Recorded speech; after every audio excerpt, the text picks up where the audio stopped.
Waktunya bersaat teduh dengan Tuhan. Melalui bacaan Alkitab satu pasal sehari dalam kitab Sejarah Bangsa Yahudi, bahagian 6, seri yang kedua, kitab 2 Tawarik, pasal 17, Raja Yosafat dan pengokohan kerajaan. Selamat membaca, mendengarkan, merenungkan dan melakukan firman Tuhan. Kiranya Roh Kudus senantiasa menuntunmu dalam memahami sabdanya dan memampukanmu menjadi pelaku firman.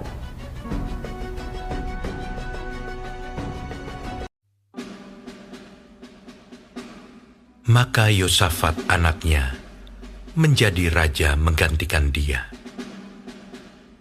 Sebagai pemimpin Israel, ia memperkuat dirinya dengan menempatkan tentara di semua kota yang berkubu di Yehuda dan pasukan-pasukan pendudukan di tanah Yehuda serta di kota-kota Efraim yang direbut oleh Asa ayahnya. Dan Tuhan menyertai Yosafat karena ia hidup mengikuti jejak yang dahulu dari Daud, bapa leluhurnya, dan tidak mencari Baal-Baal, melainkan mencari Allah ayahnya. Ia hidup menurut perintah-perintahnya dan tidak berbuat seperti Israel. Oleh sebab itu, Tuhan mengokohkan kerajaan yang ada di bawah kekuasaannya. Seluruh Yehuda memberikan persembahan kepada Yosafat, sehingga ia menjadi kaya dan sangat terhormat. Dengan tabah hati, ia hidup menurut jalan yang ditunjukkan Tuhan. Pula ia menjauhkan dari Yehuda segala bukit pengorbanan dan tiang berhala. Pada tahun ketiga pemerintahannya, ia mengutus beberapa pembesarnya, yakni Ben-Hail, Obadjah, Zakaria, Netaneel, dan Mika untuk mengajar di kota-kota Yehuda.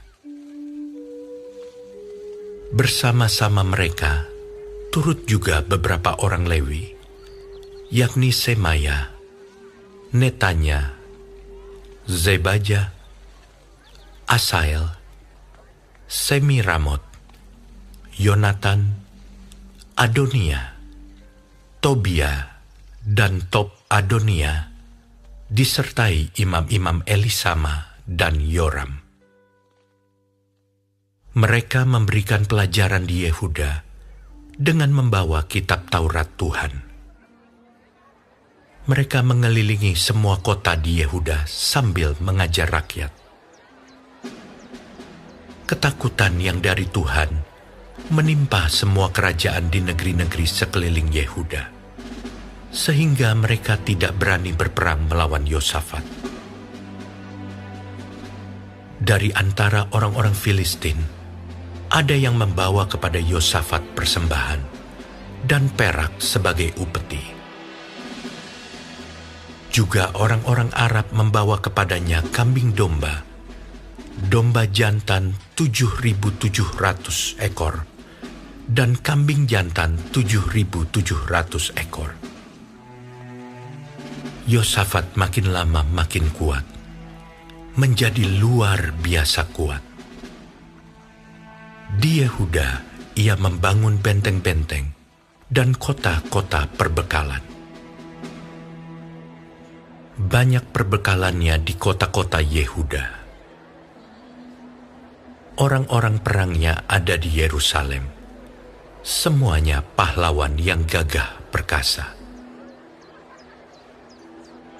Inilah daftar kesatuan mereka menurut puak-puak mereka. Panglima-panglima dari Yehuda ialah Panglima Adna dengan 300.000 pahlawan yang gagah perkasa. Di samping dia Panglima Yohanan dengan 280.000 orang.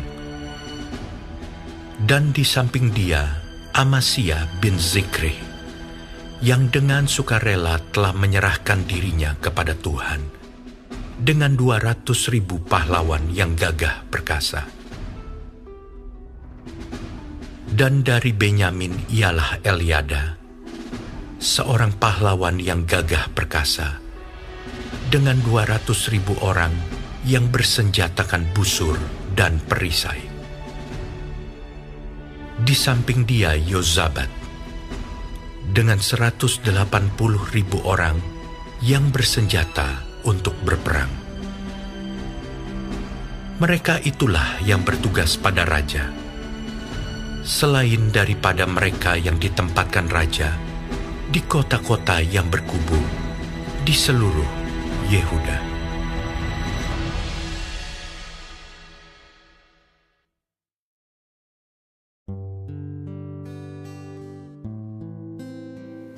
Kita telah menyelesaikan bacaan Alkitab 1 pasal sehari dalam kitab 2 Tawarik pasal yang ke-17.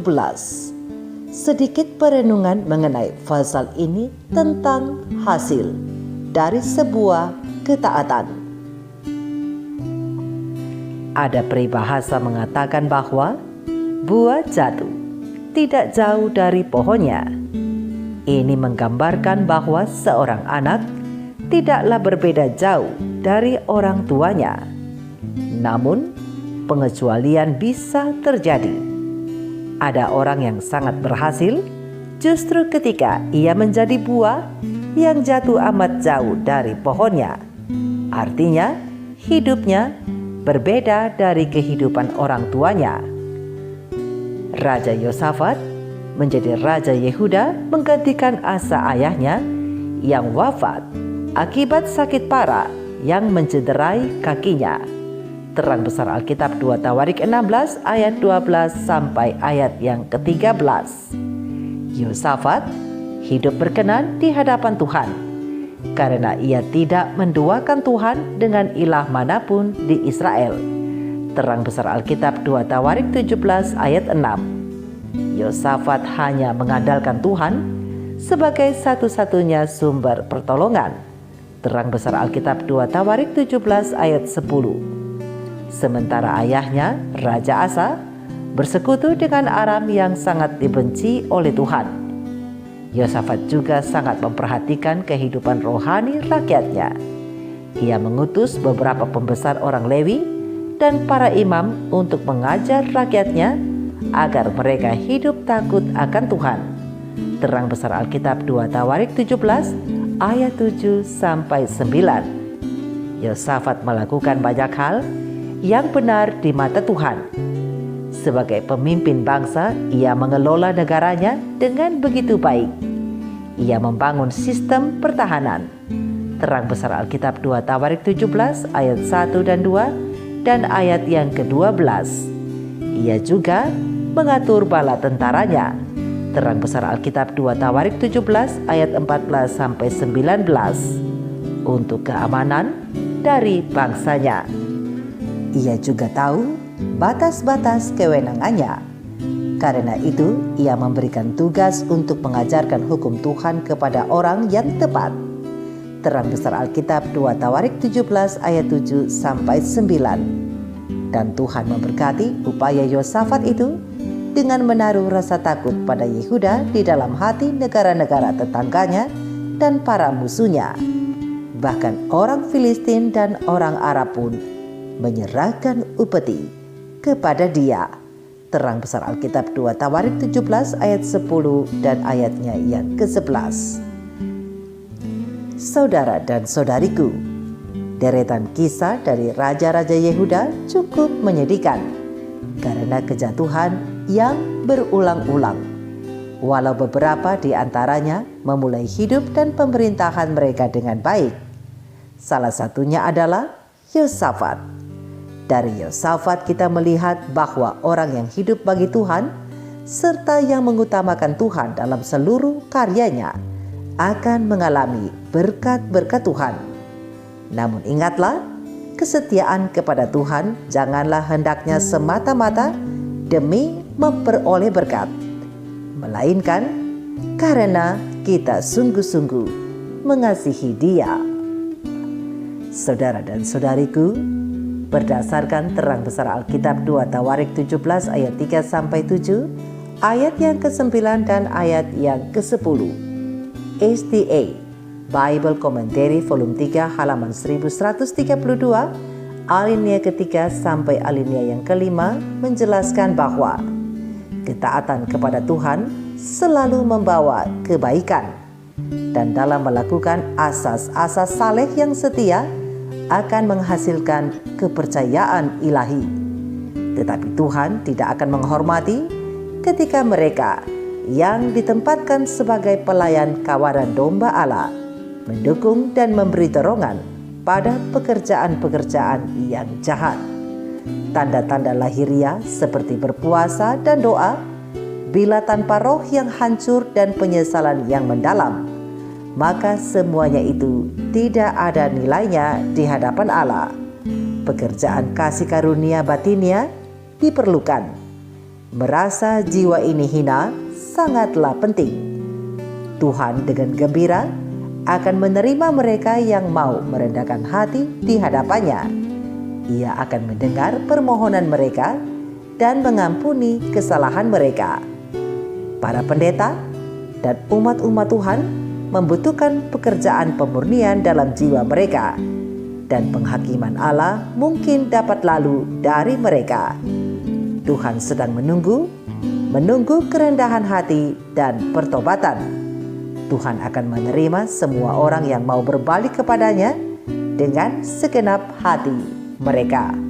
Mari kita renungkan ini bersama. Tuhan Yesus memberkati. Shalom.